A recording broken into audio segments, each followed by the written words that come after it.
इतना अच्छा भजन है कि छोड़ने का मन ही नहीं करता। ओम नमो भगवते वासुदेवाय। ओम नमो भगवते वासुदेवाय। ओम नमो भगवते वासुदेवाय।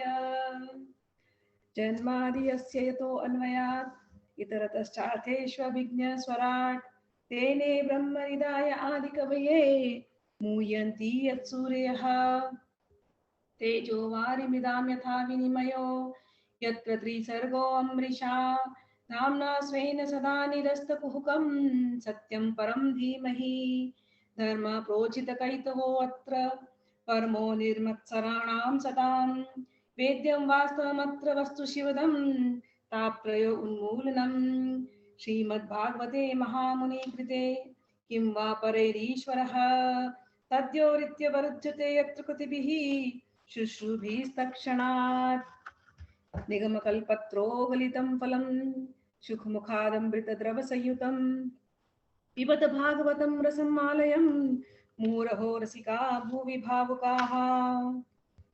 यं प्रवजन्तं मनुपेतकृत्यं द्वैपायनो विरह कातराजुहाव पुत्रेति तन्मयतया तर्वोऽभिनेन्दुस्तं सर्वभूतहृदयं मुनिमानतोऽस्मि।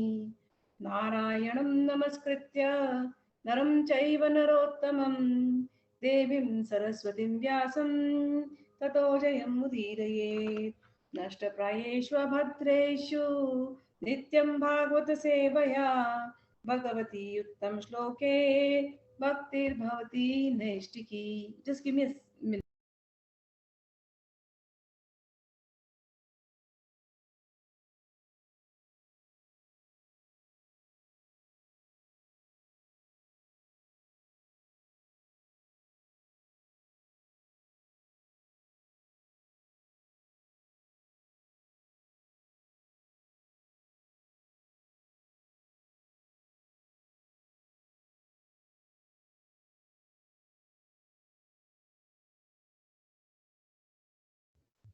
All right, let's begin.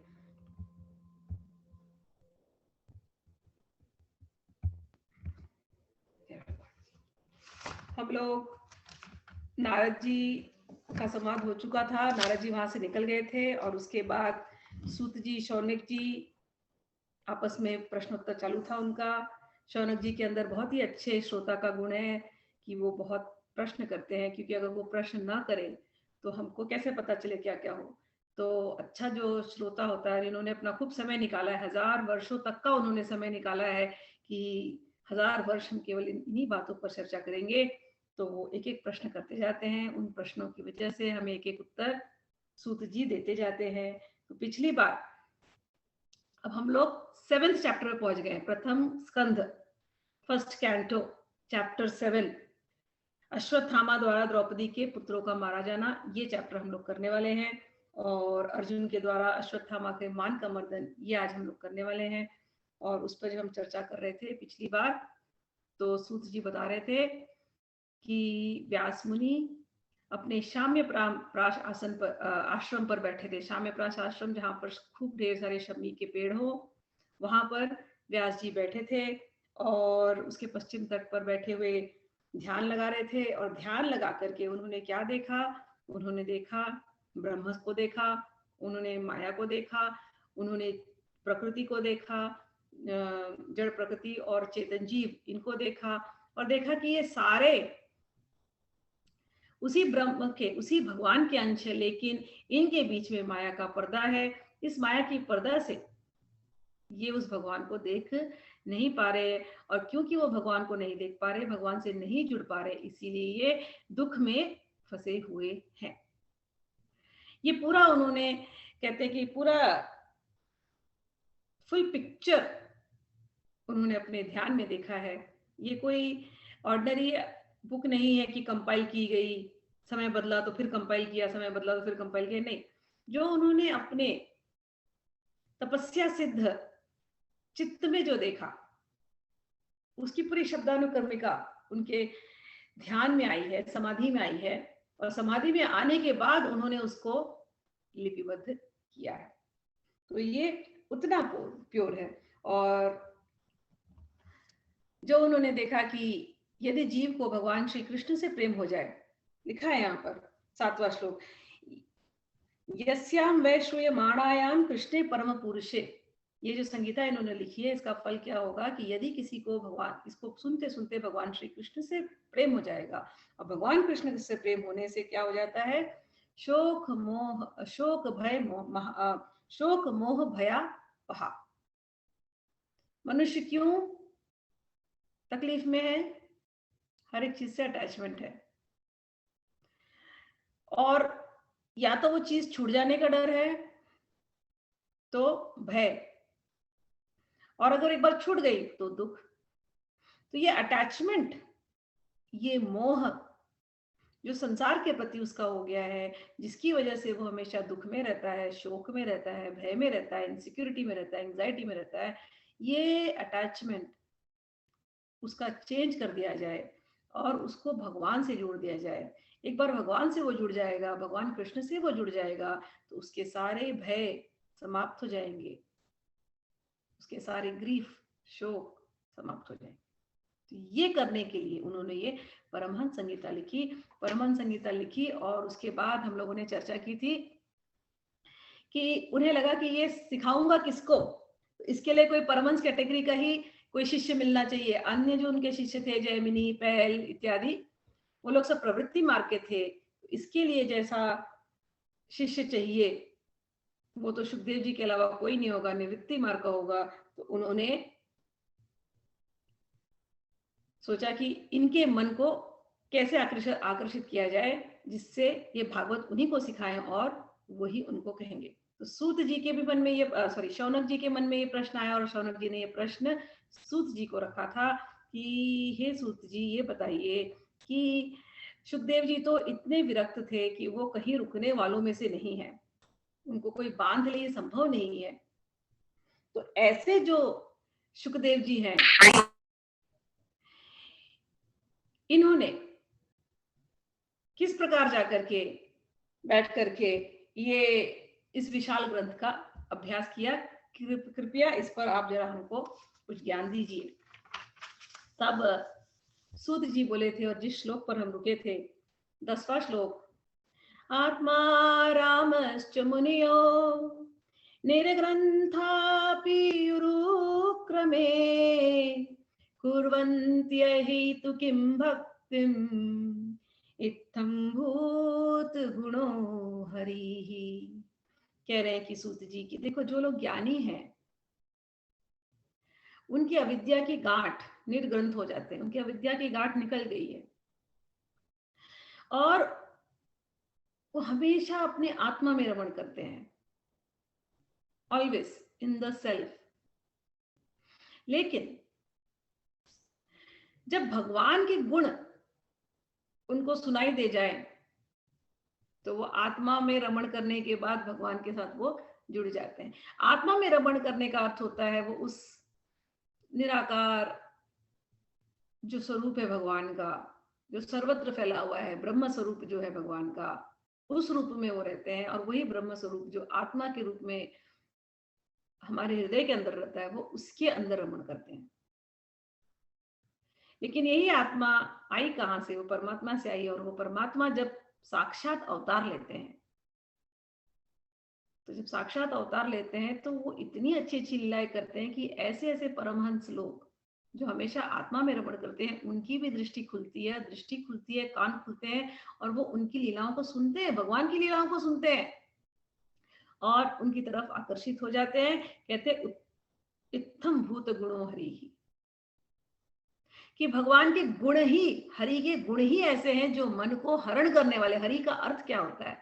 जो मन को हरण करने वाला होता है। हरिहर एक तत्व है, पिछली बार क्वेश्चन आंसर सेशन में आया था। तो शिव और विष्णु, ये हरिहर तत्व इसको कहते हैं। हरि और हर दोनों का अर्थ एक ही है, जो आपके आत्मा को चुरा ले, जो आपके चित्त को चुरा ले। या कुछ लोग जो जब बहुत लोग दुखी होते हैं तो उनको बोलते हैं आपके क्लेशों को जो हर ले। जो लोग बिगनर्स होते हैं, अर्थार्थी, उनके लिए आपके क्लेशों को जो हर ले उसको हरि या उसको हर कहते हैं। और आपके चित्त की जो चोरी कर ले उसको भी हरि और उसको हर कहते हैं। हरने वाला, दुख हरने वाला, मन हरने वाला, दिल हरने वाला, हरने वाला, जो चुरा ले। तो भगवान के गुण ही ऐसे हैं कि ऐसे ऐसे विमल आत्मा परमात्मा सुखदेव जी जैसे लोग, उनके भी चित्त का वो हरण कर लेते हैं। उनको भी भक्ति योग मिल जाए, उनको भी प्रेमा भक्ति मिल जाए, इसलिए भगवान अवतार लेते हैं। और पिछली बार हमने एक श्लोक की चर्चा की थी, बरहा पीड़म नटवर वपुः कर्णियो हो कर्णिकारम। आपको वो स्मरण होगा, फिर भी मैं एक बार वो श्लोक फिर से आपको दिखा, जस्ट हम लोग ले लेंगे उस श्लोक का। बरहा पीड़म नटवर वपुः कर्णियो हो कर्णिकारम बिप्रद्वासः कनक कपीशम वैजयन्तीं च मालां रन्ध्रान् वेणोर् अधर सुधया पूरयन् गोपवृन्दै वृन्दारण्यं स्वपद रमणम् प्राविशद गीत कीर्तिः। भगवान के इस रूप को हमने पिछली बार स्मरण किया था। कथा ऐसी चल रही थी जो संतों में प्रचलित है कि शुकदेव जी तो निकल जाते थे, वो वहां पर कहीं आसपास रहते नहीं थे, लेकिन कुछ लोग भागवत के व्यास जी ने अपने कुछ शिष्यों को सिखाया था। तो एक बार कुछ शिष्य ऐसे ही घूम रहे थे और इन श्लोकों को वो जोर जोर से गा रहे थे। तो जब गा रहे थे तो ये श्लोक, पहला वाला श्लोक जो भगवान के रूप का वर्णन करता है, वो श्लोक उनके कानों में पहुंचा। और श्लोक में कैसा रूप भगवान का निरूपण किया है कि भगवान बरहा पीड़म, मस्तक पर मोर का मुकुट, मोर का जो पंख है वो लगाए हुए, और नटवर वपुः, नटवर, नट यानी जो नाट्य करता हो वैसा, और नटों का भी जो वर हो, मतलब जिसको, जो नटों को भी जो सबसे प्यारा हो, नटवर, ऐसा जो नटवर है वो रूप लेकर के, सज धज करके, कर्णियो हो कर्णिकारम, कान पर उन्होंने कर्णिका का फूल लगाया है, और बिभ्रद्वासः, बड़े सुंदर उन्होंने पीतांबर पहनी हुई, चमक रहा है वो पीतांबर उनके नीले नीले वर्ण के ऊपर, ऐसा सुंदर पीतांबर पहनकर, कनक कपीशम और वैजयंती च माला, और उन्होंने बड़ी सुंदर वैजयंती की माला पहनी हुई है। वैजयंती के माला के जो पुष्प हैं, वो पुष्प के जो रंग हैं, वो रंग और वो पुष्प, वो भक्ति के जो 5 भाव हैं जिससे हम भगवान को पूजते हैं, शांत भाव, दास्य भाव, सखा भाव, वात्सल्य भाव और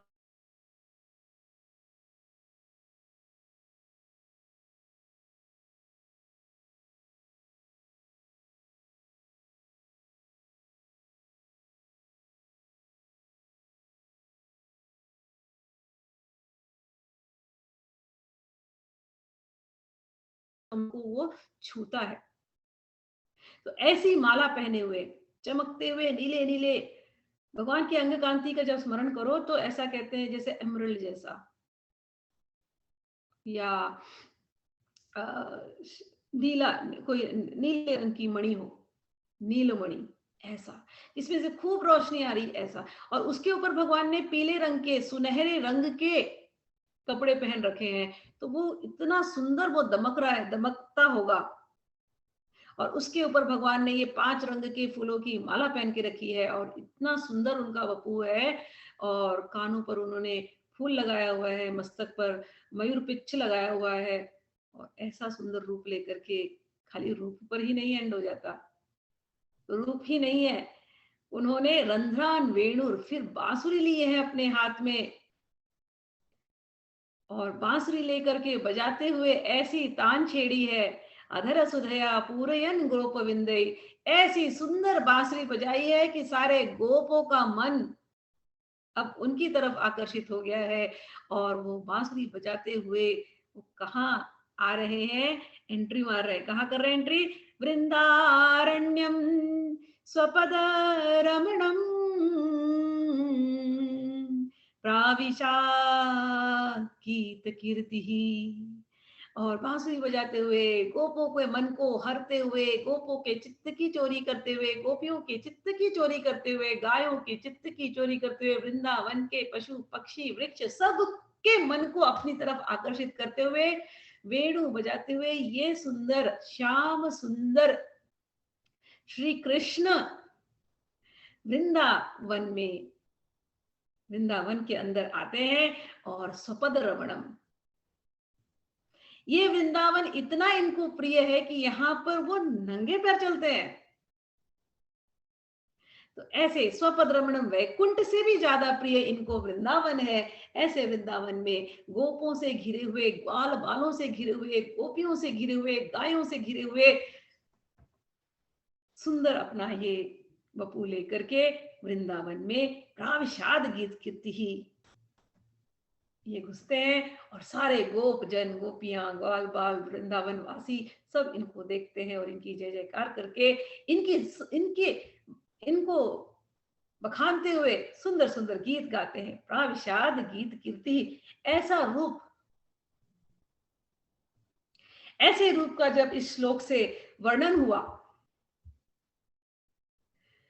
तब जाकर के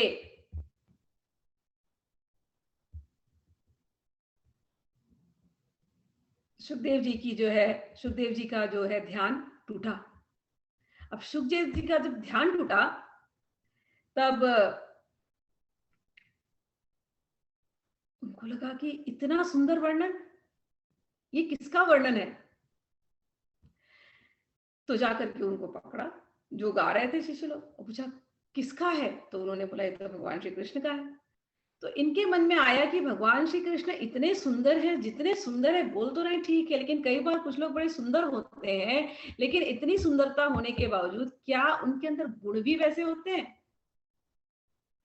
तो उनके मन में आया, पूछे गुण के बारे में जाने। तो गुण, तो उन जो शिष्यों ने एक गुण बताया। तो ये 2 श्लोक आप लोग पढ़ना, इस पर आप लोग मेडिटेशन करना, ठीक है? तो गुण क्या है, ये मैंने आप लोगों को श्लोक भेजा है, तो आप लोग देख सकते हैं अपने उसमें व्हाट्सएप में। एक श्लोक वहीं से लेती हूँ तो फिर पढ़ने में भी आपको आसानी हो जाएगी। अहो, ये आएगा चैप्टर 3 में। अहो बकीयम स्तनकालकूटम जिघांसया पाय यद्यपि साधवी लेभे गतिं धात्र्य उचितां ततोऽन्यं कं वा दयालु शरणं व्रजेम। कि सौंदर्य का वर्णन तो कर दिया, लेकिन गुण का?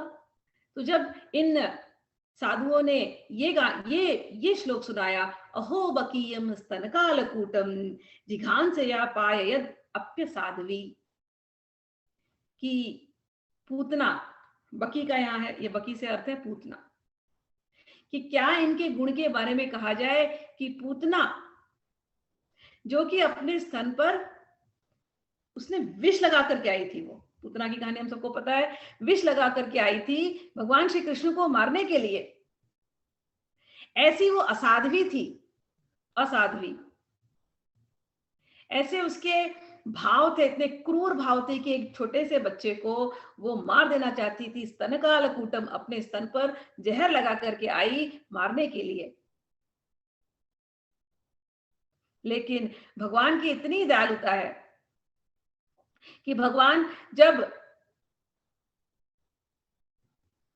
उसका स्तनपान करने लगे, स्तनपान करते करते करते करते करते भगवान ने उसके प्राण ही हर लिए। लेकिन ऐसा हमें लगता है कि भगवान ने प्राण हर लिए, लेकिन उसे जाकर के गोलोक धाम में भगवान ने क्या करे, लेभे गतिम धात्री उचिताम ततोन्यम, उसे धात्री की गति दी। धात्री यानी माता, उसे माता की गति दी जाकर के कहां पर, गोलोक वृंदावन में।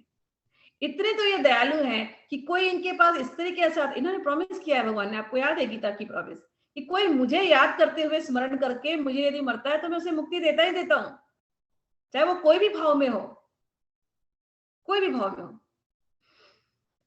तो ये आई है, ये साक्षात भगवान को दूध पिला रही है, भले इसके भाव खराब है, भगवान को दूध पिला रही है। भगवान ने इसके प्राण हर लिए, इसको जो सजा देनी थी वो प्राण हर करके दे दी, लेकिन अंततोगत्वा उसको माता की पदवी दे दी। इनसे बड़ा दयालु और कौन होगा, कम वा दयालु शरणम व्रजेम, इनसे बड़ा और दयालु कौन होगा, और किसकी शरण में जाया जाए। जब सुखदेव जी ने जब ये श्लोक सुना कि अच्छा ऐसी दया, ऐसा ये करते हैं, उन्हें समझ गया और तुरंत फिर बोले ये श्लोक कहां से सीखा। तब जब इन साधुओं ने कहा कि आपके पिताजी से सीखा, व्यास जी से सीखा, तो बोले अब मैं भी जा रहा हूँ व्यास जी के पास, मैं भी अपने पिताजी के पास जाता हूँ। पिताजी के पास गए, पिताजी प्रसन्न हो गए, व्यास देव प्रसन्न हो गए कि यही तो तुम्हारा जन्म का, यही तो तुम्हारे अवतार का कारण था, चलो अब तुम्हारा मन आ गया, अब तुम्हें हम श्रीमद् भागवत सुनाएंगे। और इन 2 श्लोकों की वजह से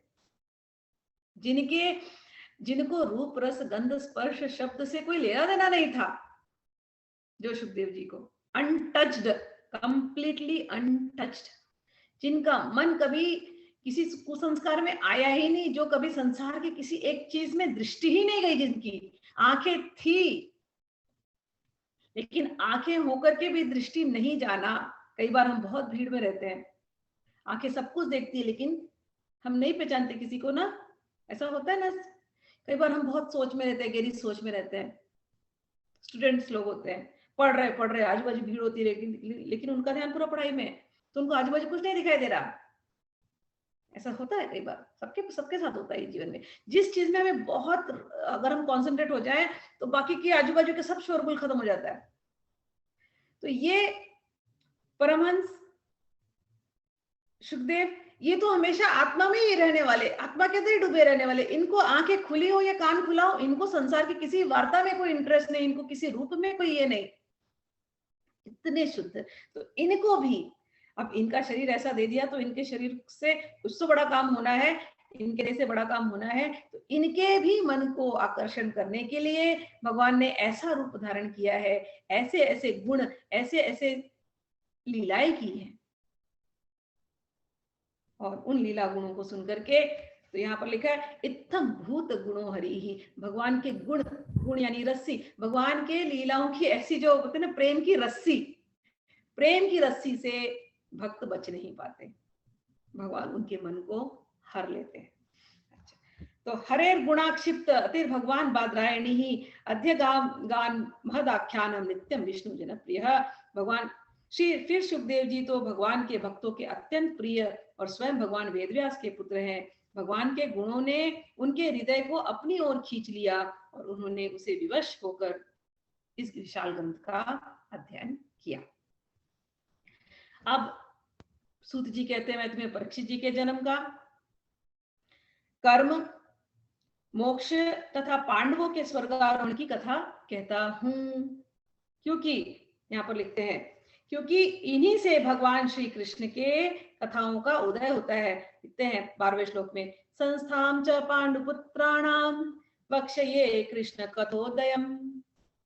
अब मैं तुम्हें ये कथाएं सुनाऊंगा क्योंकि इन कथाओं से भगवान श्री कृष्ण की कथा का उदय होगा। ये इंपॉर्टेंट बात है। हम संसार में बहुत कहानियां बोलते हैं, रोज एक कहानियां है, कभी किसी के घर में कुछ हो रहा है कभी किसी के जीवन में कुछ हो रहा है, कभी कहीं न्यूज खोलो तो कहीं कुछ हो रहा है, रोज हम कहानी सुनते हैं। लेकिन वो सब कहानी क्या हमको देने वाली है? सब विषय वार्ता है, विषय से भरती है जीवन को। कहानियां या वार्ता या वो होनी चाहिए जिससे भगवान कृष्ण की बातें हो, तो ये अब कथा करने वाले बर्थ की, राजर्षि परीक्षित की बर्थ की, क्योंकि उससे कृष्ण कथा का उदय होने वाला है। वो कहने वाले हैं पांडवों के मोक्ष की, क्योंकि इससे कृष्ण कथा का जन्म होने वाला है। तो जो भी अब कथाएं आएंगी वो कह रहे हैं कृष्ण कथा होगी, इसीलिए मैं ये कथा सुना रहा हूं, अन्यथा मुझे और कोई कथा कहनी नहीं है। और ये आप आगे भी जाकर के देखेंगे, शौनक जी बोलते हैं यदि कृष्ण की बात आती है तो हमें सुनाइए, नहीं तो हमें और कोई बात सुनने में कोई रुचि नहीं है। ये सीखने वाली बात है। अलम विषय वार्ता, हम संसारी बातें करते हैं, न्यूज देखते हैं, क्या क्या करते हैं, सब अलम, सब वेस्ट। वार्ता होनी चाहिए ऐसी जो आपका मन भगवान की तरफ ले जाए। अब इन्होंने शुरू किया है कथा, में तुरंत जल्दी जल्दी पढ़ूंगी, हालांकि श्लोक तो है बहुत सारे, लेकिन मैं श्लोक तो नहीं पढ़ूंगी ज्यादा, इस कथा को मुझे खत्म करनी है, समाप्त करना इसका। चलिए, जिस समय महाभारत युद्ध में कौरव और पांडव दोनों पक्षों के बहुत से वीर गति को प्राप्त हो चुके थे और भीमसेन की गदा के प्रहार से दुर्योधन की जांघ टूट चुकी थी, तब अश्वत्थामा ने अपने स्वामी दुर्योधन का प्रिय कार्य समझकर द्रौपदी के सोते हुए पुत्रों के सिर काटकर उसे भेंट किए। यह घटना दुर्योधन को भी अप्रिय लगी, क्योंकि ऐसे नीच कर्म की सभी निंदा करते हैं। तो महाभारत युद्ध जब हुआ, भीमसेन ने दुर्योधन को ललकारा था और गदा से प्रहार कर दिया था और उसको खूब लहूलुहान करके सब लोग रात्रि 18वें दिन पे सब लोग रात्रि में अपने अपने कैंप में चले गए थे और दुर्योधन वहीं पर जहां पर युद्ध हुआ था वहां पर पड़ा हुआ था और उसको मिलने के लिए अश्वत्थामा, कृपाचार्य और कृतवर्मा आए। उन्होंने देखा कि सियार, कौवे, गिद्ध सब आकर के दुर्योधन को नोच रहे और उसके हाथ में एक लकड़ी थी और वो लकड़ी से इन गिद्धों को सबको उड़ा के भगा रहा था। बड़ा मतलब मरने वाला था दुर्योधन। उस समय अश्वत्थामा आया और अश्वत्थामा ने कहा कि आपने मेरी बात पहले सुनी होती, मुझे दिया होता तो मैंने इस युद्ध को अच्छे से समाप्त किया होता, लेकिन आपने मुझ पर ट्रस्ट नहीं दिखाया, तो ये देखिए आपकी ये हालत हो गई है।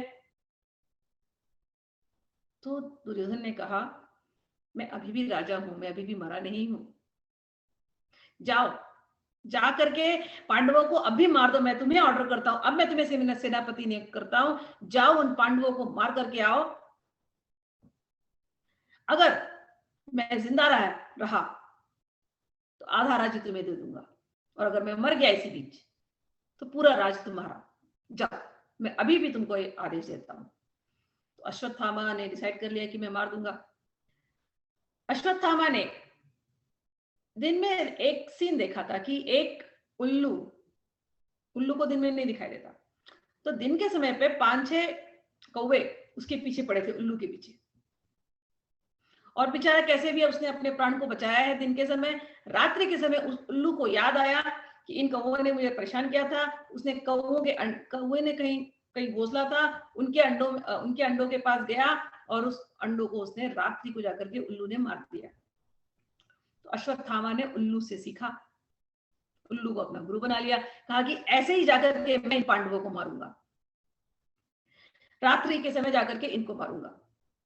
तो सबने मना किया कि नहीं ये सही बात नहीं है। इसने कहा नहीं, अब क्या सही, अब क्या गलत, हो गया जो हो गया, अब हम लोग अंतिम चरण में है, जो मुझसे बन पड़ेगा, मुझे इसको मार करके इस युद्ध को जीतना ही है। मुझे उसके अंदर बहुत लोभ था, राज्य का लोभ था, पहले से लोभ था। अब कोई सही गलत नहीं है, बस मार ही देना है। अब वो लोग रात्रि के समय पर जाकर के, नींद में जाकर के पांडव के कैंप में घुसे हैं, धृष्टद्युम्न को मारा है और भी लोगों को मारा है, और जाकर के उन्हें लगा कि ये पांडव का ये कैंप है, उसमें घुसे हैं। वहां पर पांडव के 5 पुत्र थे, उसने नींद अंधेरे में उन 5 को मारा है और वो सर लेकर के आया वो दुर्योधन के पास। दुर्योधन ने सर को ठोक करके देखा, बोला, अंधेरे में दिखाई नहीं दे रहा था क्लियर फेसेस क्योंकि लहूलुहान था। सर को ठोक करके देखा, बोला ना अश्वत्थामा, तूने पांडवों को मारा नहीं है, क्योंकि भीम का मस्तक कैसा ये मैं जानता हूं। वो किसी को ठोकेगा तो आदमी मर जाएगा, वहां पर भीम का मस्तक नहीं है, ये तो पोकल मस्तक है। बाद में पता चला ये पांडव के पुत्र हैं। दुर्योधन बहुत दुखी हो गया, एक कि ये तो अपना काम नहीं कर पाया, और दूसरा बात दुर्योधन ने कहा कि अश्वत्थामा तुमने क्या कर दिया, अब तो कौरव के कोई भी, मतलब हमारी डायनेस्टी ही खत्म हो गई। अगर पांडव के, चलो हमको तो मरना लिखा ही था, पांडव के बच्चे भी जी जाते, पांडव से दुश्मनी थी, अब हमारा तो कोई बचा नहीं, हमारा अब एक भी उत्तराधिकारी नहीं बचा। बहुत दुखी हो गया, और किसी को भी उसकी ये हरकत अश्वत्थामा की अच्छी नहीं लगी कि उसने जाकर के रात में जाकर के इन बच्चों को मारा। और अश्वत्थामा भी उनको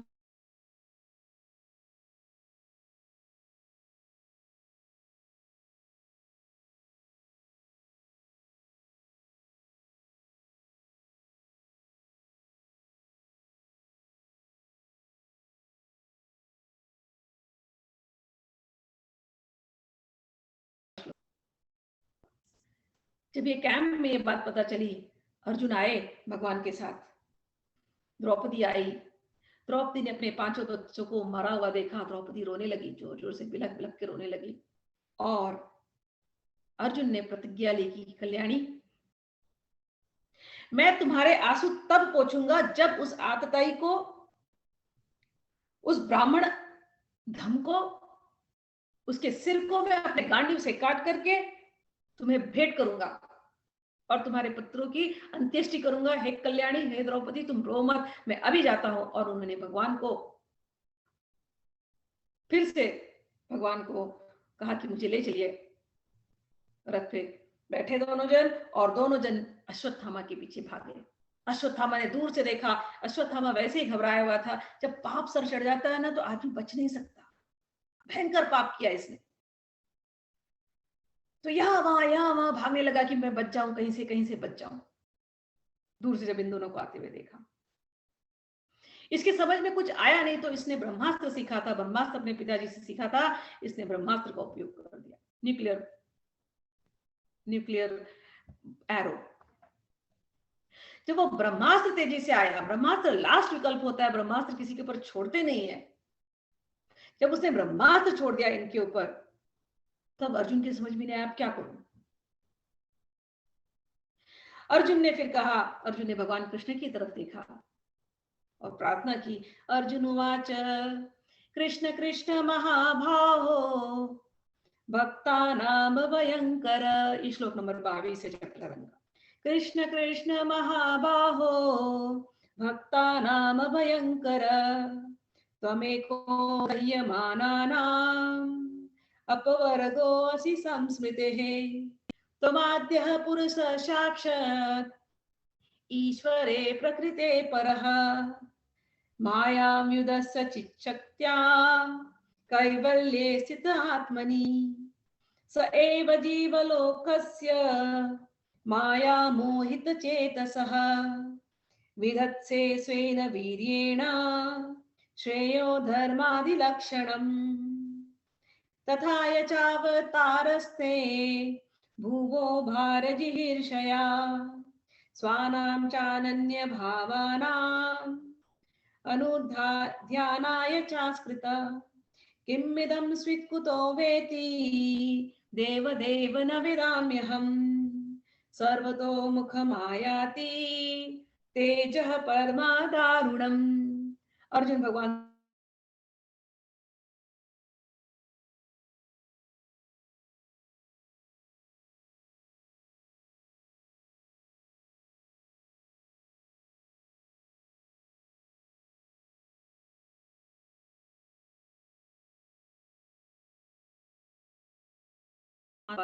हे भगवान सिर्फ आप हैं।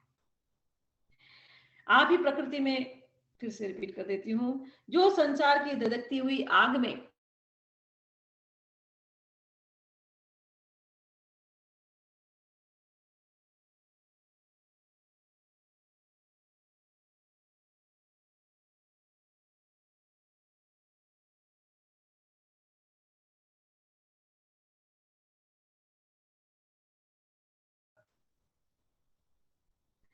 अपने अद्वितीय स्वरूप में स्थित हो।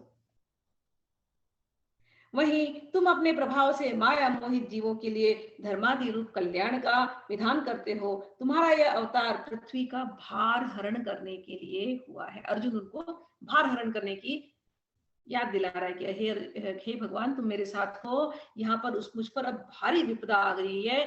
जहां देख रहा हूं वहां देख रहा हूं ये ब्रह्मास्त्र की तेज रोशनी है, ये मेरे पीछे पड़ी है। अब इस भयंकर तेज से हे भगवान तुम मेरी रक्षा करो। भगवान उसको स्मरण दिलाते हैं। श्री भगवान उवाच, भगवान कहते हैं, उनको स्मरण दिलाते कि अर्जुन तुम डरो मत, आ गया तेज ये भयंकर ब्रह्मास्त्र तो आने दो। क्या है, तुम भूल गए क्या कि अश्वत्थामा को केवल ब्रह्मास्त्र कैसे भेजते हैं इसकी शिक्षा दी गई थी। तुमको तो तुम्हारे गुरु ने दोनों शिक्षा दी है कि इस ब्रह्मास्त्र को कैसे पलट दिया जाए, उस तुम्हें दी है, और इस ब्रह्मास्त्र को तुम पलट दो। और तुम इस ब्रह्मास्त्र की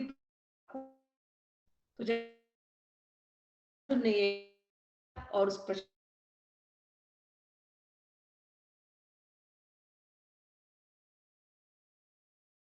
उतरे और जाकर के सीधा अश्वत्थामा को पकड़ा, और भगवान ने भी अश्वत्थामा को पकड़ा। और अर्जुन की आंखें उस समय क्रोध से लाल लाल हो रही थी। पशु की भांति इसको बांधा अपने रथ में, और बांधते हुए रस्सी से बांधकर खींचते हुए लाए अपने कैंप में। द्रौपदी के सामने इसको पटक दिया। और भगवान वहां से उसको बोल रहे हैं, हे अर्जुन, इस आतताई को छोड़ना नहीं, इसको तुम मार ही डालो। भगवान कह रहे हैं, लिखा है 34वें श्लोक में, 35वें श्लोक में, अर्जुन इस ब्राह्मण अधम को, ब्राह्मण है लेकिन ये ब्राह्मण के नाम पर कलंक है, ये अधम, इतना नीच कार्य इसने किया है, इतना अधम कार्य इसने किया है, बच्चों को मारा रात्रि के समय पर। इसको तुम छोड़ना नहीं, इसको तुम मार देना। रात में निरपराध बच्चों को मारने वाला, उसकी हत्या करने वाला। आगे लिखते हैं, भगवान नीति देते हैं, ऐसे किसी को भी मारा नहीं जाता तो नीति देना पड़ता है। You can't just kill anybody. तो भगवान नीति भी समझाते हैं। नीति क्या बोलते हैं भगवान? 36वें श्लोक में बोलते हैं, मत्तम प्रमत्तम उन्मत्तम सुप्तम बालम श्रियम जड़म प्रपन्नम वीरथम भीतम न रिपुम हंतिम धर्मवेद। धर्मवेत्ता पुरुष, असावधान मतवाले, पागल, सोए हुए, बालक, स्त्री, विवेक ज्ञान शून्य, शरणागत, रथहीन और भयभीत शत्रु को कभी नहीं मारते। जो ज्ञानी होते, ये ब्राह्मण है, इसे सब ज्ञान है, इसे ये कार्य नहीं करना चाहिए था। स्त्री को नहीं मारते, विवेक शून्य, और तुम्हारे कोई शरणागत है, कोई रथहीन है, उनको नहीं मारते, लेकिन इसने ये काम किया। बालक को नहीं मारते, लेकिन इसने सोए हुए बालक को मारा। कोई मूर्ख है, उसको नहीं मारते, उसने मारा। तो इसको तो तुम्हें मार ही देना चाहिए। उसका तो ऐसा यदि कोई करता है, परंतु जो दुष्ट और क्रूर पुरुष दूसरों को मारकर, ये नीति है, जो दुष्ट और क्रूर पुरुष दूसरों को मारकर अपने प्राणों का पोषण करता है, उसका तो वध ही उसके लिए कल्याणकारी है। क्योंकि वैसी आदत लेकर यदि वह जीता है तो और भी पाप करता है, और उन पापों के कारण नरकगामी होता है। कौन सिखा रहा है सब कुछ नीतियां? भगवान श्री कृष्ण कहते हैं, मार डालो इसको, ब्राह्मण के नाम पर अधम कार्य किए हैं, मार दो इसको। ज्ञान होते हुए भी इसने अज्ञानी वजह से बिहेव किया है, मार दो, क्योंकि इसके सर पे पाप चढ़ा है। अगर तुमने इसको मारा नहीं, ये और पाप करता जाएगा, ना ये इसके लिए कल्याणकारी है, ना किसी और के लिए कल्याणकारी है। फिर भगवान याद दिलाते हैं कि तुमने द्रौपदी के सामने प्रतिज्ञा ली कि जैसे इसने तुम्हारे पुत्रों का वध किया है, वैसे ही तुम इसका वध करोगे। तो हे अर्जुन, तुम इसे मार दो। इतना ही नहीं अर्जुन, इसने तो अपने स्वामी दुर्योधन को भी दुख पहुंचाया। दुर्योधन को भी अच्छा नहीं लगा था उसने बच्चों को जब मार दिया, क्योंकि दुर्योधन को लगा अब तो पूरा ही कुरुवंश समाप्त हो गया बच्चों को मारने से। बहुत दुखी हो गया था दुर्योधन भी। बोला इसने तो अपने स्वामी को भी प्रसन्न नहीं किया, तो इसको मार दो।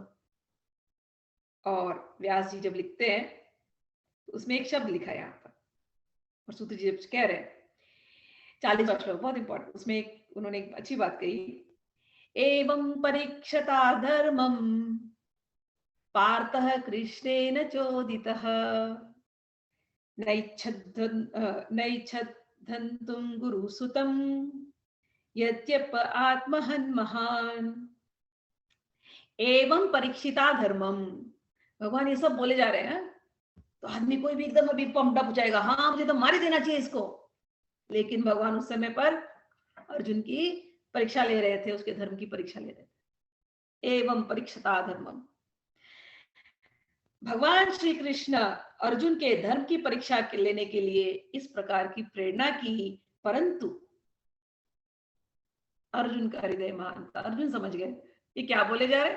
अर्जुन बोले ये ऐसी गोल गोल गोल गोल बातें करते रहते, कभी यहाँ बोलते कभी वहां बोलते, जो मनुष्य इनको ना समझे वो तो घूम ही जाए इनके चरित्र को देख करके भगवान के। सही बात है, भगवान ने ऐसी सी लीलाएं की हैं कि उनको समझ पाना मुश्किल होता है। ऐसा लगता है बस कई बार हम उनको अपने जैसा समझ लेते हैं,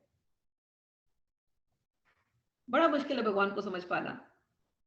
भगवान लिखते हैं जन्म कर्म च मे दिव्यम, हाँ मेरा जन्म और मेरा कर्म बहुत दिव्य है, इसको कोई नहीं समझ पाता। लेकिन अगर किसी ने इसको तत्व को समझ लिया तो वापस उसका पुनर्जन्म नहीं होता, ये गीता में कहते हैं।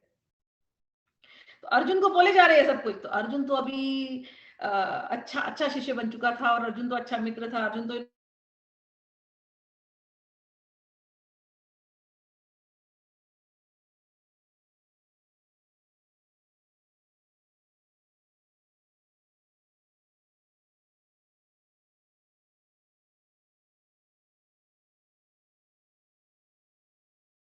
कर देंगे। भगवान के ऐसा स्वभाव है। फिर से बोलती है, अगर नहीं मारेंगे तो उल्टा लेक्चर शुरू कर, अगर मार दिया तो उल्टा लेक्चर शुरू कर देंगे। तो अर्जुन ने उस समय पर सुना सब, लेकिन कोई अभी रिएक्शन नहीं दिया। उसकी बॉडी उसको अश्वत्थामा को लिए और द्रौपदी के पास गए। भीम ने देखा, भीम तो गुस्से में लाल। भीम ने बोला तुमने छोड़ा क्यों इसको, मार देना था इसको। अब इनके समझ में नहीं आ रहा, कृष्ण भी बोल रहे हैं मार दो, भीम भी बोल रहे हैं मार दो, द्रौपदी की तरफ देखते क्या करूं। अब द्रौपदी का चरित्र देखो, बार बार इस पे चर्चा की है, लेकिन द्रौपदी का जो चरित्र है वो द्रौपदी का ही चरित्र है। ये लोग जो भगवान के जो भक्त होते हैं बहुत ही उच्च कोटि के होते हैं, दंड भी देंगे कार्य के लिए, लेकिन धर्म पूर्वक दंड देते हैं। जस्ट बिकॉज मेरे सेल्फ को हर्ट हो गया, मेरे ईगो को हर्ट हो गया, इसलिए मैं तुम्हें दंडित करूंगा, ये नहीं है। अश्वत्थामा कैसे दंड दे रहा है, उसके ईगो को हर्ट था, उसके उसके स्वामी को हर्ट था, उसको कुछ प्रूफ करना था, उसको लालच थी, उसको लालच इतनी थी कि वो किसी को भी मार सकता था, अंधेरे में आकर के मार सकता था लोभ के कारण। यहाँ पर 5 बच्चे मरे हैं, 5। और द्रौपदी का भाई धृष्टद्युम्न उसको भी रात को मारा है। अर्जुन का 16 साल का बेटा उसको भी मार दिया था अभिमन्यु को, सबने मिलकर नातताइयों ने, सब अधर्म पूर्वक। फिर भी जब अश्वत्थामा को सामने लाया गया तो द्रौपदी कैसे बोलती हैं, ये किसी महान औरत के मुंह से ही ऐसे शब्द निकल सकते हैं, हाँ ऑर्डिनरी की बात नहीं। कहती हैं उवाच चासहन्तस्य बंधनानयनं सती मुच्यतामेष ब्राह्मणो नितराम गुरुः। द्रौपदी कहती मुच्यताम छोड़ दो, हे अर्जुन छोड़ दो।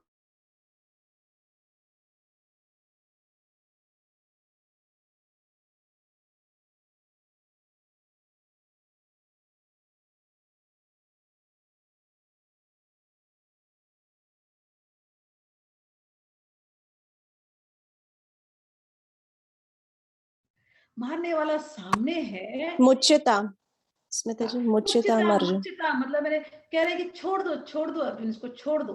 क्यों छोड़ दो? अरे ये ब्राह्मण है।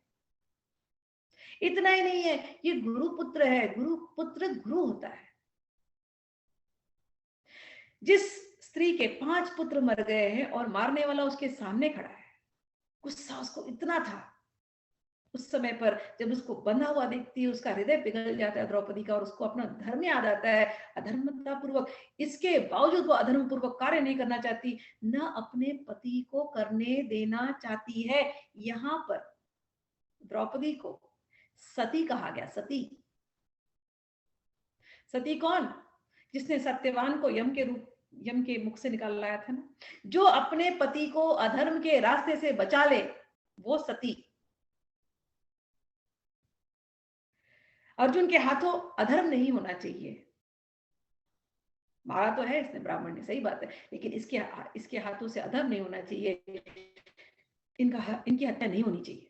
तो रोकती है कि मत करो मत करो, ये ब्राह्मण है और ये गुरु के पुत्र हैं। और कहती है, आगे जाकर के कहती है,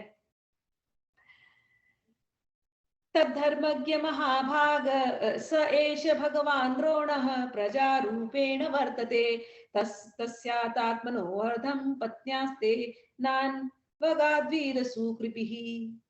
कहते हैं कि आचार्य द्रोण के पुत्र, आपके आचार्य द्रोण ही आपके सामने उनके पुत्र के रूप में खड़े हैं। और उनकी माता को आप स्मरण कीजिए, कृपी को स्मरण कीजिए।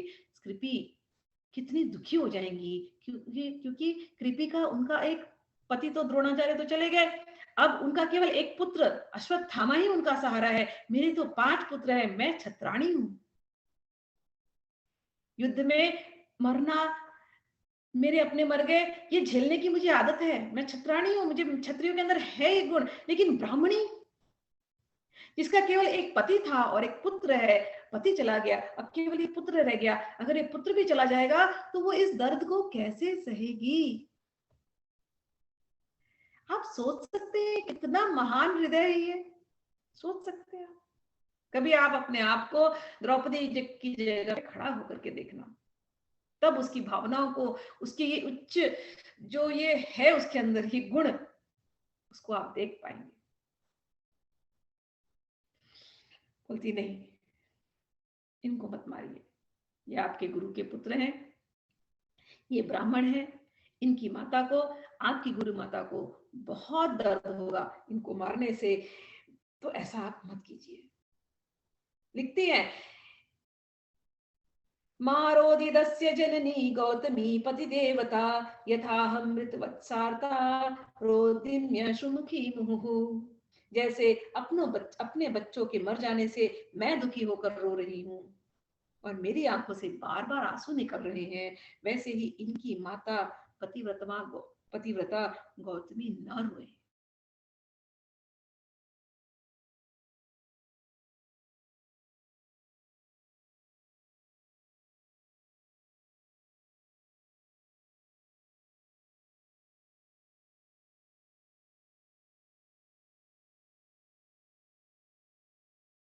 परिवार शुकाग्नि में डालकर शीघ्र ही भस्म कर देता है। वैसे ही इसकी माता हाँ, के बाद भी वैसे ही इसकी माता पतिव्रता गौतमी न रोए।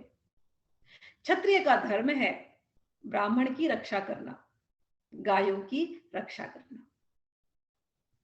ब्राह्मण को यदि कोई मार दे क्षत्रिय, और ब्राह्मण की कभी हाय लग जाए, ब्राह्मण की कभी श्राप लग जाए, तो उस कुल का नाश हो जाता है।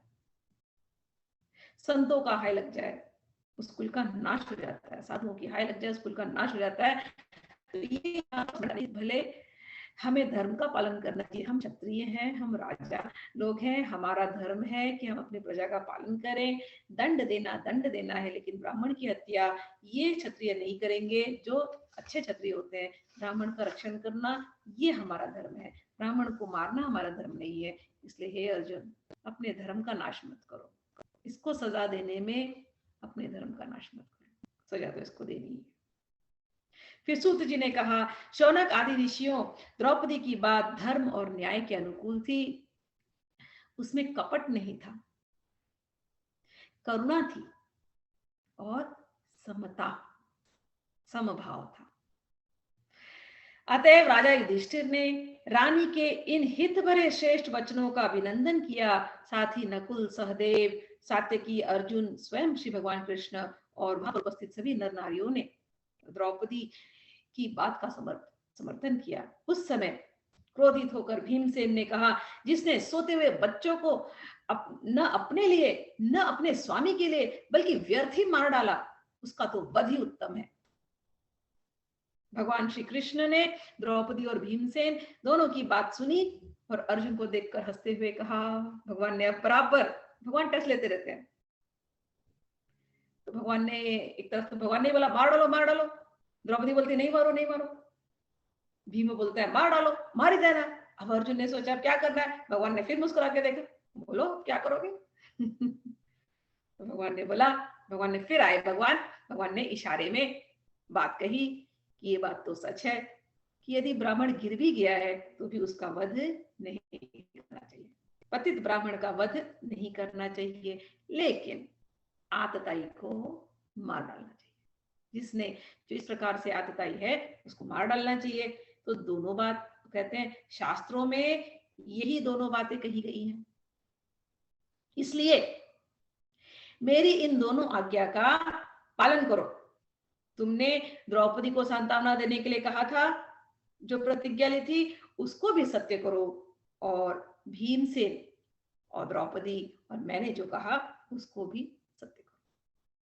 तो अर्जुन ने रास्ता निकाला, ब्राह्मण का सर मुंडा दे, पब्लिकली उसका ह्यूमिलेशन कर दे तो वो मृत्यु के बराबर है।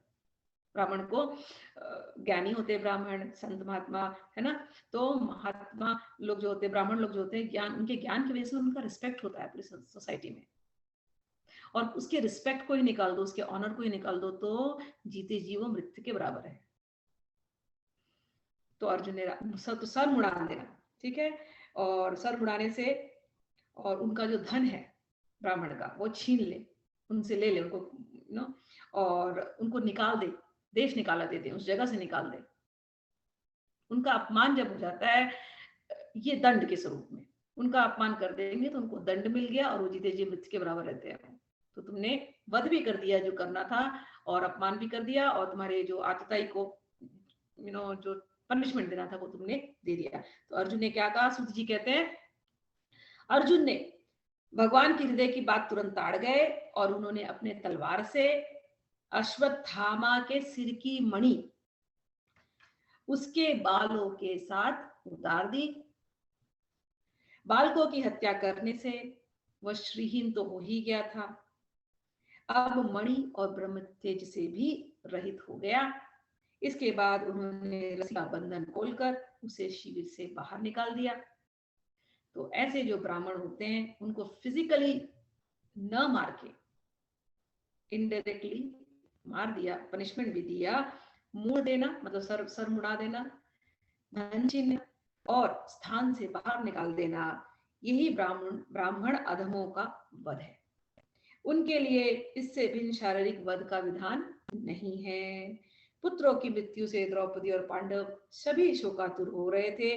अब उन्होंने अपने मरे हुए भाई बंधुओं की दाह आदि अंत्येष्टि क्रिया की। यहाँ पर हमारा 7वां अध्याय समाप्त हुआ। कल हम लोग फिर मिलेंगे 8वां अध्याय के लिए, और कल बहुत सुंदर कुंती जी की प्रार्थना कल शुरू होगी। तो I am very excited about tomorrow. भगवान करे कल हमारी प्रार्थना शुरू हो जाए, ठीक है। चलिए, हरि बोल, और कल मिलते हैं। हरि बोल, हरि बोल। जय श्री कृष्ण, जय श्री कृष्ण, जय श्री कृष्ण, हरि बोल, हरि बोल।